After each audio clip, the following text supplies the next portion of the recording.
ආයුබෝවන් සවි kitchen YouTube channel එකට ඔයාලා හැමෝම ගොඩක් ආදරෙන් පිළිගන්නවා. ඔන්න අදත් මම රසම රස කට්ලට් රෙසිපි එකක් අරගෙන ආවා.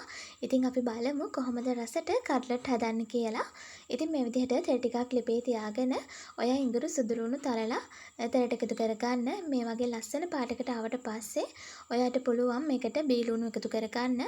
ඉතින් බීලුණුත් එකතු කරගෙන විනාඩියක් විතර ටෙම්පරා දුනාට පස්සේ මම ඒකට එකතු කරගත්තා සෑර මිරිස් ඒ වගේම කරපිංචා ටිකක්. ඉතින් මේ වෙලාවේදී මම රස අනුව ලුණුත් එකතු කරගත්තා.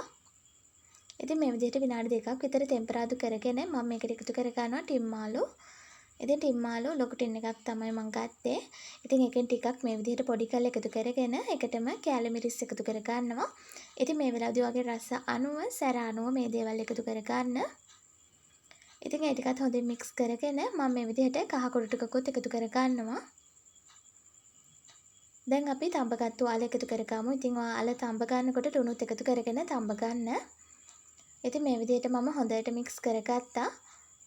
ඔන්න දැන් මම මේකට ගම්බිරිස් කුඩු ටිකකුත් එකතු කරගන්නවා.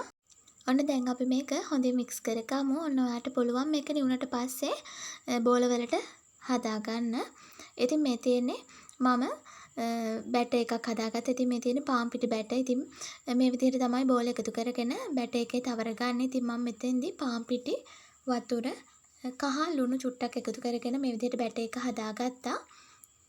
මේ විදිහට හදාගෙන තැටියකට බිස්කට් කුඩු එකතු කරගෙන මෙන්න මේ විදිහට ලස්සනට කට්ලට් බෝල ටික හදාගත්තා. ඔයාලට පේනවා ඇති. ඔන්න අපි මේ විදිහට හදාගත්තු රසම රස කට්ලට් බෝල පිපිරෙන්නේ නැතිව හදාන ෆ්‍රිජ් එකේ තියා ගන්න ඕනේ.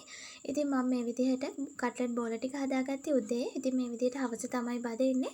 ඉතින් ෆ්‍රිජ් එකේ සාමාන්‍ය කොටස තියාගෙන මම මෙන්න මේ විදිහට ලස්සනට කට්ලට් බෝල ටික බෙදගත්තා. ඉතින් බලන්න එකක්වත් පිපිරෙන්නේ නැතිව හදාගත්තා. ඉතින් අනිවාර්යයෙන්ම මේ රෙසිපිය try කරලා බලන්න. ඔයාලට පිපිරෙන්නේ නැතිව ලස්සනට කට්ලට් බෝල හදා ගන්න පුළුවන්. අපි මෙවැනි රසවත් වීඩියෝ එකකින් නැවත හමු වෙමු.